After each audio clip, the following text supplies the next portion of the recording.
বস্তায় আদা চাষ, কোকোপিটের চারা, আবার ছত্রাক ব্যবহার করে নতুন পদ্ধতিতে কেঁচো সার উদ্ভাবন করে আবারও তাক লাগিয়ে দিয়েছেন বগুড়ার সেই সফল নারী উদ্যোক্তা সুরাইয়া ফারহানা রেশমা।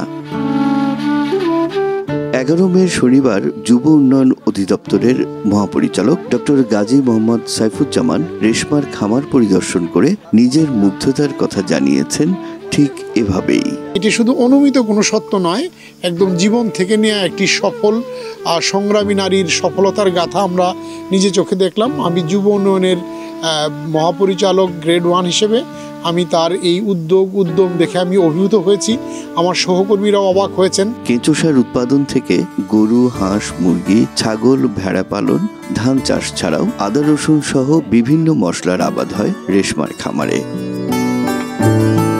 কেবল আবাদই নয়, সারা দেশ থেকে আসা অসংখ্য তরুণ উদ্যোক্তাদের প্রশিক্ষণও প্রদান করা হচ্ছে এখান থেকে। আমরা নতুন আরেকটা কম্পোস্ট নিয়ে এখানে কাজ করছি সবার সাথে, সেটা হলো মিশ্র জৈব সার নিয়ে। এবং এই যে উৎপাদন পদ্ধতিগুলোর মধ্যে যে ল্যাকিং যে সমস্যাগুলো রয়েছে, সেই সমস্যাগুলোকে কিভাবে সমাধান করা যায়, কোন পদ্ধতি অবলম্বন করে তারা কম খরচে এবং সবচেয়ে ফলপ্রসূ জৈব সার উৎপাদন প্ল্যানটা করতে পারে, সেই বিষয়গুলো নিয়ে আসলে তাদেরকে থিওরিক্যাল এবং প্র্যাকটিক্যাল শিক্ষাটা দেওয়া হচ্ছে। সুরাইয়া ফারহানা রেশমা দেশের বিভিন্ন প্রান্তে এই নামটি এখন পরিচিত হলেও বছর কয়েক আগেও নামের সেই মানুষটি ছিলেন অবহেলিত, নির্যাতিত একজন নারী। জুয়ারি স্বামীর ঘর থেকে পালিয়ে বাঁচা সেই রেশমাই এখন দেশি বিদেশি অনেক গবেষকের বেছে নেওয়া বিষয়। একটা সময় ছিল যখন আমার নিজের পরিচয় নিয়েই অনেক সমস্যার সৃষ্টি হয়। যখন যেখানে যাইতাম সবাই শুধু জিজ্ঞেস করতো বাবা কি করে বা স্বামী কি করে।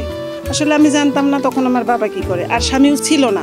মানে আমি লোকজনের কাছ থেকে দূরে দূরে থাকতাম শুধু এই প্রশ্নের উত্তর দেওয়ার কারণে।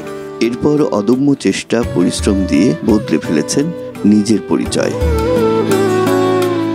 এখন আর তাকে কার মেয়ে কিংবা কার বউ সে নিয়ে ভাবতে হয় না, তার পরিচয় তিনি নিজেই। এক কেঁচো কম্পোস্ট সার তৈরির মাধ্যমে খ্যাতি অর্জন করেছেন দেশে এবং বিদেশে। আসলে শুধু বললেই তো হবে না, জাদু দিয়ে হয় না, পরিশ্রম করতে হবে, সততা থাকতে হবে, লেগে থাকতে হবে।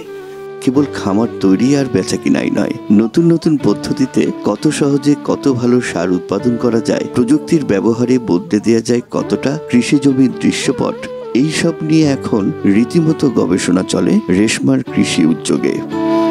দেশের বিভিন্ন জেলা থেকে বগুড়া শেরপুর উপজেলার বঙ্গা গ্রামে রেশমার খামারে এসে এখন হাতে কলমে প্রশিক্ষণ গ্রহণ সহ নতুন নতুন পদ্ধতিতে চাষাবাদ সম্পর্কে জানছেন শত শত তরুণ উদ্যোক্তা। আমার এখানে এসে খুবই ভালো লেগেছে, আমি অনুপ্রাণিত হয়েছি। যে এই আশাটা নিয়ে এসেছিলাম এখানে, সেটা আরও বেগবান হয়েছে।